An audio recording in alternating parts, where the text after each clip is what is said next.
शांति। आज 3 मार्च 2026 की मूल्य का विश्लेषण और स्वचिंतन बिंदु। पहली पॉइंट है अल्फ और बे की सरल साधना। आज बाबा ने पूरी मुरली को 2 अक्षरों में समेट दिया, अल्फ और बे। अल्फ अर्थात निराकार बाप की याद और बे अर्थात स्वर्ग का वर्षा। जब हम मामिकम याद करो की आज्ञा का पालन करते हैं तो विकर्म विनाश होते हैं और आत्मा पवित्र बनती है। अवस्था को एक रस बनाने का मूल आधार है नियमित, सच्चा और प्रेम पूर्ण योग। दूसरी पॉइंट है संग की संभाल, अवस्था की सुरक्षा। अवस्था क्यों ऊपर नीचे होती है?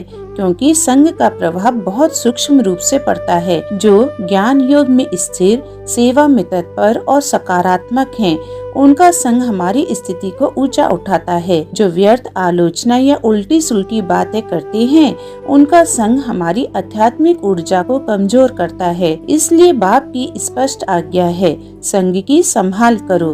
तीसरी पॉइंट है रूप असंत बनो, मुख से रत्न निकालो। रूप असंत वह है जिसके मुख से सदा ज्ञान रत्न निकलते हैं। 63 जन हम एक दूसरे को पत्थर मारते रहे, अर्थात कटु वचन, आलोचना या व्यर्थ चर्चा। अब संगम युग में ज्ञान विज्ञान की बातें कर सबके दिल को खुश करना है। ज्ञान योग की सिवाय न सुनना है न सुनाना है, यही सच्ची सेवा है।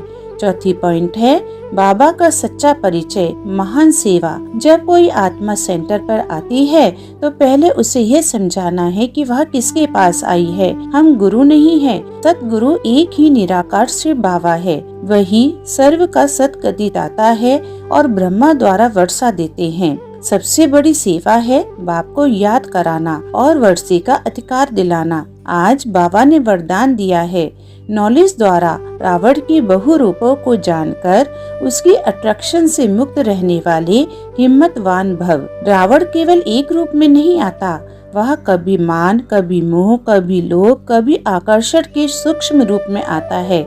यदि नॉलेज स्पष्ट है तो पहचान तुरंत हो जाती है। जो सच्ची सीता बन मर्यादा रेखा में रहते हैं, उन्हें रावण छू भी नहीं सकता। हिम्मतवान आत्मा आकर्षण से नहीं डिगती, बल्कि वही विकार और प्रकृति के तत्व भी उसकी सेवा में सहयोगी बन जाते हैं।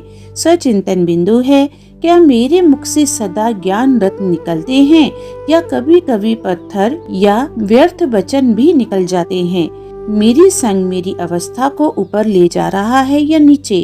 क्या मैं सचमुच सर्विसेबल आत्माओं का संग चुनता या चुनती हूँ? आज का स्लोगन है, सेवाओं में सफलता प्राप्त करना है तो निर्माण चित्त की विशेषता को धारण करो। अच्छा, ओम शांति।